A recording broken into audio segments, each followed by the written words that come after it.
It wasn't there for the birth of our nation, but it was one of America's first children. The New Point Comfort Lighthouse was born of the same sandstone as the White House and the Capitol. In its adolescence, the lighthouse was wounded by the British in the War of 1812, and later saw action in the Civil War. Through it all, the New Point Comfort Light served as a beacon for the young nation's commerce. Now, this enduring symbol of America's past is balanced on the point of history. The lighthouse still stands, proud and true, for now. But in 10 years' time, or tomorrow, the lighthouse could be swallowed in a storm. The New Point Comfort Lighthouse can be preserved. It must be. It's our history and our heritage.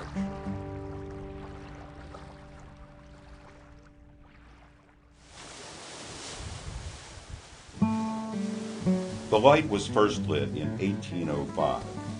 Thomas Jefferson began his second term as president, and Lewis and Clark explored the new American West. The new nation needed the money that commerce could bring, and a light marking where the Chesapeake and Mobjack Bays converge was essential. And if ships could not get to those ports, if they were lost, they could not tax those goods and those ships. So lighthouses were proposed in the first and second Congress. The lighthouse was built by quarryman and master stonemason Elsie Burroughs, who turned a government contract into a work of architectural and engineering art. But soon there was trouble. In 1814, just a few years after this lighthouse was built, in the War of 1812, the British Navy occupied the site for about 6 weeks, and we have lots of correspondence from the local residents about what happened here. When they left after 6 weeks, they burned the lighthouse keeper's house.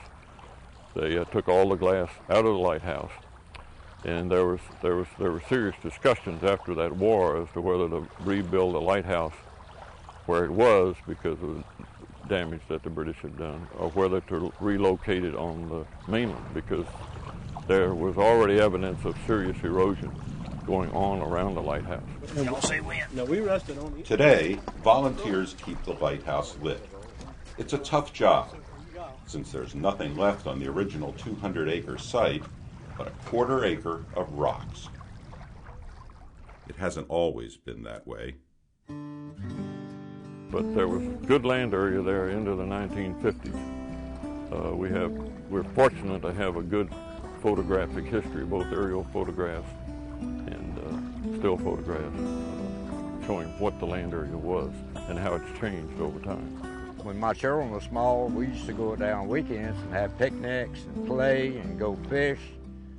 And not only us, but just about everybody around here, the families would go there. I remember the wharf that used to be there, and the picnics people used to have, and camping on there, and walking on there on a Sunday afternoon to pick up acorns because there were lots of acorn trees there, and just going and visiting and enjoying the view. The island is gone, but there is hope for the future. The County of Matthews and its citizens have been taking care of the lighthouse for years. With little money and lots of hard work, they've kept the weather at bay. And they maintain a battery-powered lamp so the lighthouse once more shines at night. But can the lighthouse survive? It's so alone, standing against the sea. Wilka Williams, an architect who assessed the viability of the lighthouse, thinks so. Well, the hard thing is to decide how to preserve this sandstone. Because you can see, if it's been here for 200 years, it's survived very, very well. And you can't tell whether the material that's been put on it has hurt it or helped it. That's a conservator's responsibility. We know nothing about what it is on as a foundation. So you have to make a very basic assumption that it's lived through 200 years and all the storms of that period, and it is still true. And it's showing no signs of cracking, no signs of movement, although the rock around it is being eroded by the water. But that rock, in being eroded, is saving the building itself. And when you look at the control of the joinery in it and how precise it is, even to me, the stone-cut spiral stair, when you think of the geometry involved, it is just awesome for a period when we didn't have computers or computer drafting. The structure remains strong, and perhaps someday soon the lighthouse may stand once again on a real island. It's a project that will be good for the lighthouse and good for the bay. The county is involved with the U.S. Army Corps of Engineers in a feasibility study that's looking at restoring a portion of the land around the lighthouse that once existed. As we dredge our creeks in this area as well as other areas around Hampton Roads to keep shipping lanes open, there is a need for locations for dredge pools, and we see this as a potential win-win where beneficial use of dredge pools could also help develop this habitat area. Could be used for natural recreation for our citizens. And sure, a side benefit would be restoring land around the base of the lighthouse, which is a concern. In addition to the Corps study, the Lighthouse Preservation Task Force continues to study all options available to create a protective land area around the lighthouse.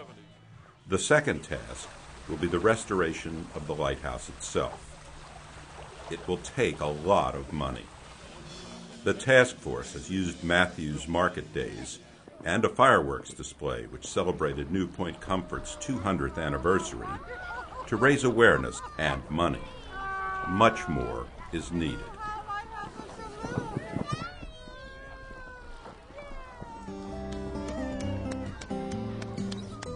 Is saving the lighthouse worth it? The answer is emphatically yes, for many reasons. Lighthouses are, first of all, magnificent attractions. They're in beautiful locations, they're wonderful destinations. People who take pictures are always looking for wonderful subjects. They're architecturally interesting. Lighthouses afford a sense of place and security. It's just something. It's there, and it makes you feel good when you see it, even when you go to the creek in the morning. It renews your whole soul and spirit. It does mine. Bill Burroughs, whose ancestor built the lighthouse, understands that the story of the New Point Comfort Lighthouse and his family and our nation is the story of all of us. It is something we need to remember. We need to remember where we came from. It keeps us tied to the place. It keeps us tied to the traditions that made us who we are. It was the beginning of the building of America. And the story of the construction of a lighthouse is really analogous to the construction of America and the way that it came about and has survived and remains strong despite being buffeted by weather and all the forces of history, and now maybe buffeted by neglect. And just like any important resource, natural or otherwise, if we don't take care of it, if we don't preserve it, it's sort of a reflection on who we are.